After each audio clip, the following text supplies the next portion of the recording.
QED Productions presents Drugs in Our Society. Film Strip 3, RX Not for Kicks. For countless centuries, men have taken drugs. Based on magic and superstition, ancient remedies came from many sources. The scientific drugs of today come from plant or animal sources, or are manufactured from pure chemicals. Prescribed by physicians, modern drugs cure many diseases and save many lives. Some drugs are administered through the mouth as pills, capsules, or liquids. Once in the stomach or the intestines, these are absorbed into the bloodstream and distributed throughout the body. Other drugs are absorbed into the blood from the lungs, usually as a spray or aerosol. Some drugs, prepared in sterile form, are directly injected into the body with sterile needles. The drug then finds its way into the patient's bloodstream. Sometimes drugs are directly injected into the blood, usually through a vein. Many drugs exert their actions on certain areas of the brain which control most of the actions of the body organs. Other drugs work directly on such areas of the body as the heart or the kidneys. Any regular drug, useful when prescribed by a doctor, often causes great damage and even death if taken improperly and in large amounts. Some drugs are dangerous because when they are used too often, the body learns to depend on them. This is known as addiction. Addiction is a chronic state of intoxication caused by the repeated and continual use of a drug. Because the body learns to adjust to a drug, larger and larger doses must be taken to achieve the same effect.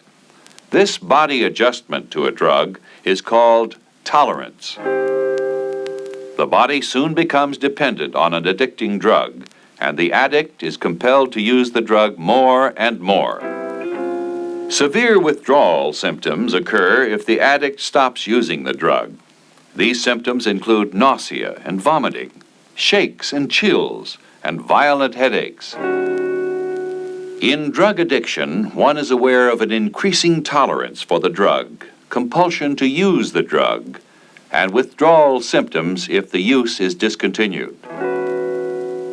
Drug addiction, a term being replaced more and more by the words drug dependence, not only ruins the individual addict, but creates severe problems for society. Drug habituation may result from a psychological dependence on the drug or from a physical dependence on its effects. The end result is the same. A person with a drug habit may continue to use the drug for its own effects, rather than for the relief of a genuine illness. With a drug habit, there may be an increase in the doses taken over a long time, but tolerance does not always develop. Most drugs which cause habituation or addiction are the ones that act on the brain. The largest group of drugs acting on the brain are the sedative compounds. The most commonly used sedative drugs are the barbiturates. All are variations of the basic barbituric acid molecule. If the molecule is chemically changed, the resulting drugs will react with different speeds and strengths. When used in small doses, barbiturates depress the function of the outer surface of the brain, the cortex. This exerts a calming influence on the patient. In patients with certain types of seizures, such as epilepsy, the depression of the cortex controlling body movements may prevent convulsions. Used in larger doses, the barbiturates will produce sleep. In this case, the drug depresses the cortex and some of the deeper centers of the brain. Overdoses of barbiturates depress even lower brain areas, especially those controlling respiration. Death from the paralysis of the breathing center occurs very often with overdoses of barbiturates. Barbiturate overdosage is an increasingly common method of suicide. There are nearly 4,000 such deaths each year. Barbiturates, when used carelessly, are addicting. Tolerance builds up rapidly, and more capsules must be taken to obtain the same effects. The main danger is that there is very little or no increased tolerance to the fatal dose. People who are addicted to barbiturate drugs often use alcohol excessively.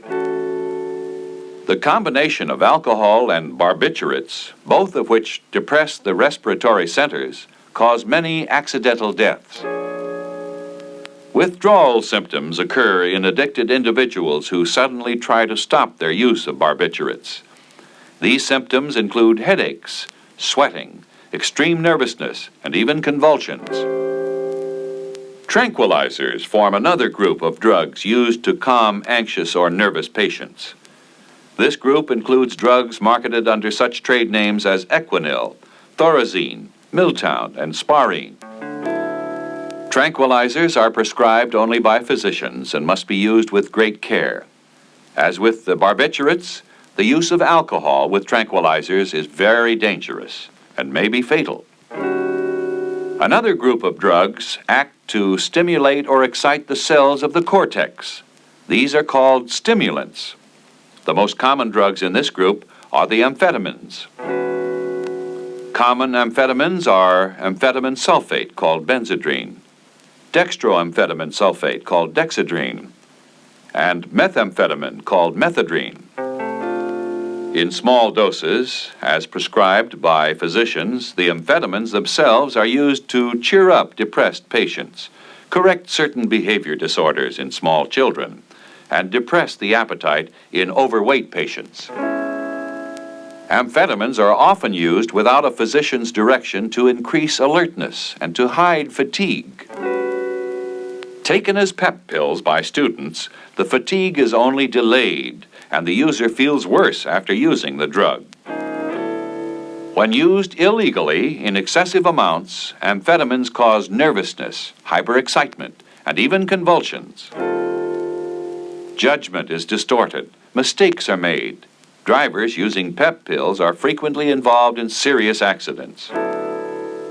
As amphetamines are habituating drugs, individuals come to depend on them psychologically. These often become their only source of confidence and energy. Tolerance may develop, but physical withdrawal symptoms are usually very slight when the drug is stopped. An even more dangerous misuse of this class of drugs occurs when thrill seekers inject methadrine directly into their veins. Methadrine, often called meth or speed, is injected or shot several times a day for several days. Individuals on such speed runs experience sleeplessness, extreme nervousness, and agitation. Severe depression quickly develops when the run is stopped.